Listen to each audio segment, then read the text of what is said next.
리얼스프 TV. 안녕하세요. 반갑습니다. 리얼스프입니다. 오늘은요, 여러분들에게 들려줄 강의가 바로 공부에 대한 건데요. 자, 머리를 쓰는 공부와 머리를 쓰지 않는 공부는 어떤 차이가 있을까요? 우리가 일반적으로 머리를 쓰는 공부, 쓰지 않는 공부는 이러이러한 차이가 있다. 총 5가지 정리해 보았습니다. 첫 번째입니다. 일단 언제 머리를 쓰게 될까요? 우리가 공부를 할 때 사실 공부하는 자체는 머리를 쓰게 되는 겁니다. 하지만 조금 더 우리 머리가 발전적으로 쓰는 그런 공부는 어떤 공부일까요? 사실 4차 산업혁명 시대에 우리가 인공지능, AI를 이기기 위해서는 창의적인 사고력이 되게 중요하고요. 나만의 방식을 만들어낼 수 있는 게 중요한데요. 그런 공부를 하기 위해서 첫 번째 일단 새로운 것을 찾아내려고 할 때, 이럴 때 머리를 쓰게 됩니다.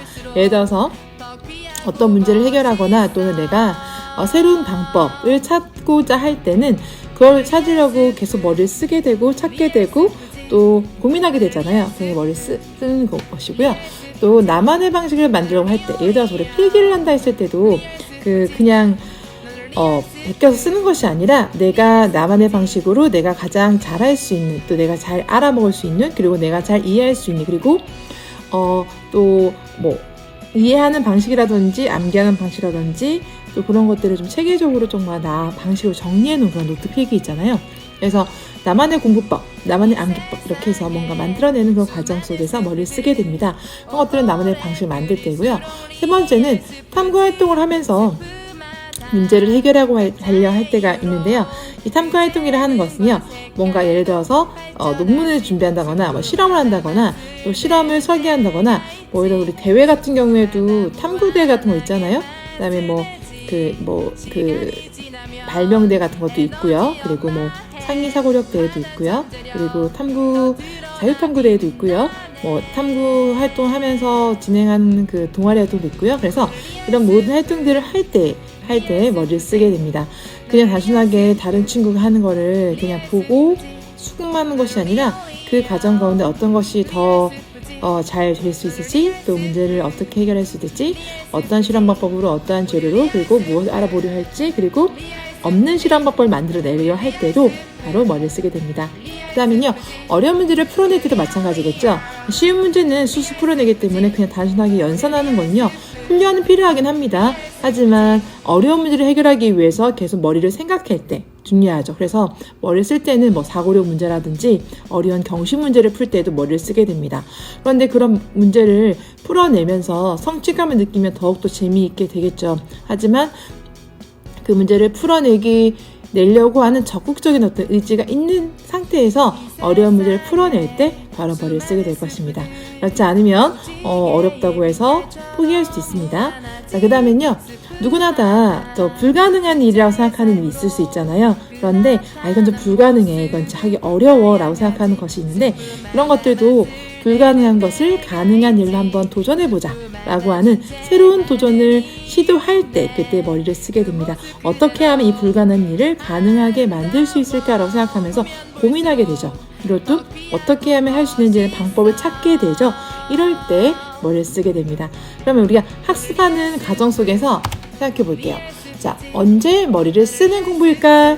첫째입니다.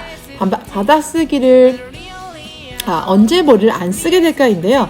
받아쓰기를 할 때, 즉 판서, 글씨나 풀이로 그냥 받아 적기만 하는 경우는 머리를 쓰지 않고요. 또 하나, 두 번째, 자, 반복적인 내용이나 문제를 풀면서 암기하듯이 풀 때는 예를 들어서 그냥 계속 똑같은 반복을 계속 하게 되면 나도 모르게 무의식적인 그냥 생각도 없이 그냥 받아 적게 되는 과정이죠. 그런 경우에는 그렇게 나 혼자서 풀어내는 과정의 방법에 대해서 그냥 있는 방식대로 그냥 그대로 해내는 과정은 머리를 많이 쓰진 않습니다. 그 다음, 원리 이해 없이 과정과 답을 그대로 익혀 나갈 때 그냥 암기하는 거죠. 그럴 때는 단순 암기하는 경우에는 이렇게 머리를 쓰지 못했습니다. 사실 암기해야 되는 경우 있죠. 기초적으로 기본적으로 화학 공부할 때 원소 기호 외워야지만 원리 이해하고, 또 화학 예를 들어서 기호 같은 것도 외울 때는 외워야 됩니다. 근데 제가 말하는 것은 이런 것이 아니라 단순하게 이제 귀찮아서 문제 풀기 싫어서 아니면은 좀 빨리 끝내기 위해서 그냥 빨리 이해하기 위해서 해서 대충 머리 생각하지 않고 그냥 이렇구나 슬렁슬렁 넘어가는 것들, 그렇죠?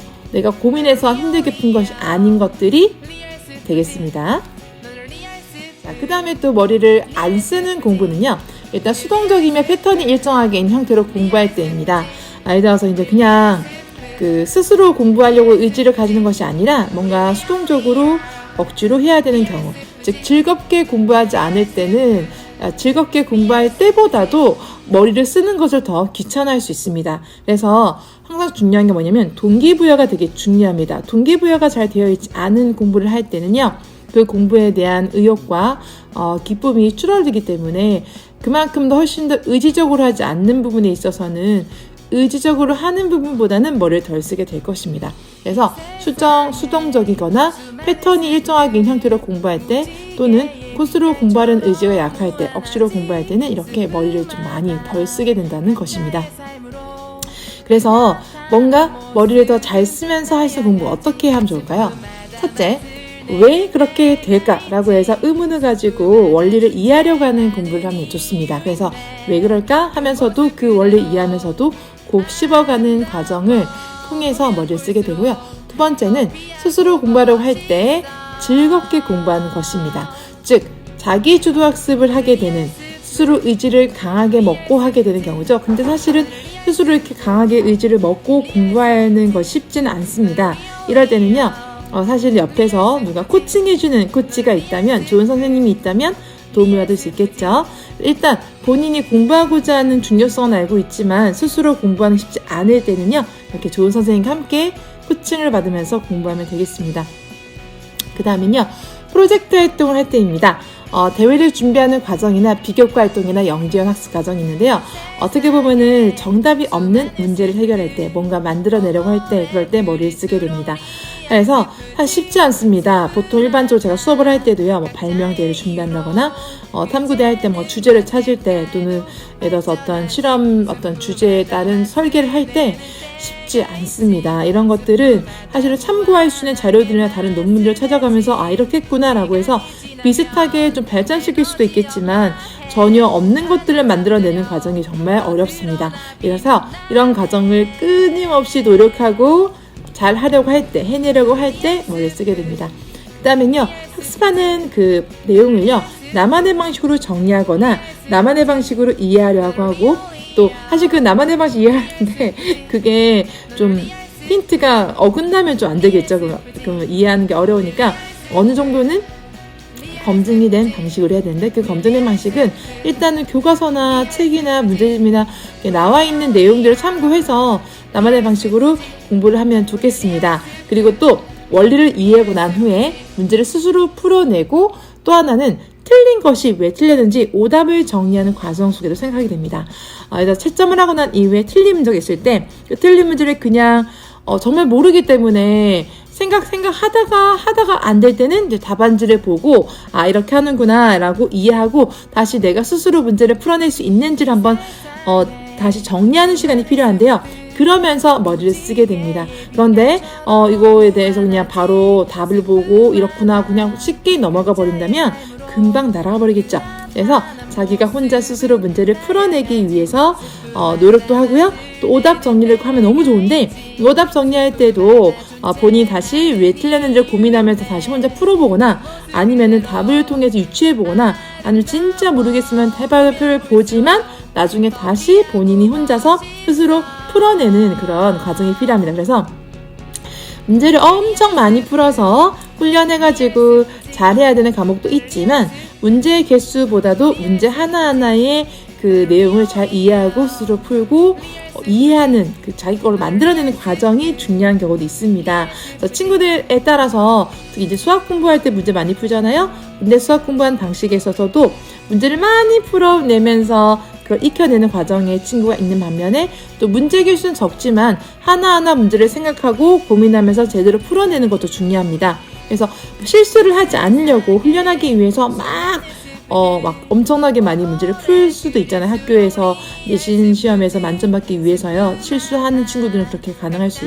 있겠습니다. 그래서 사실은 아이들마다 맞춤으로 공부하는 방식도 어느 정도는 코칭을 통해서 아이들 공부가 계속적으로 발전시켜 나가야 되겠습니다. 아시겠죠?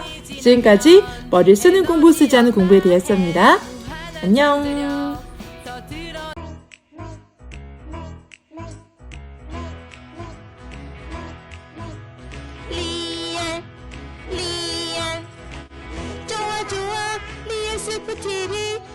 좋아, 좋아. 리얼 슬프 TV.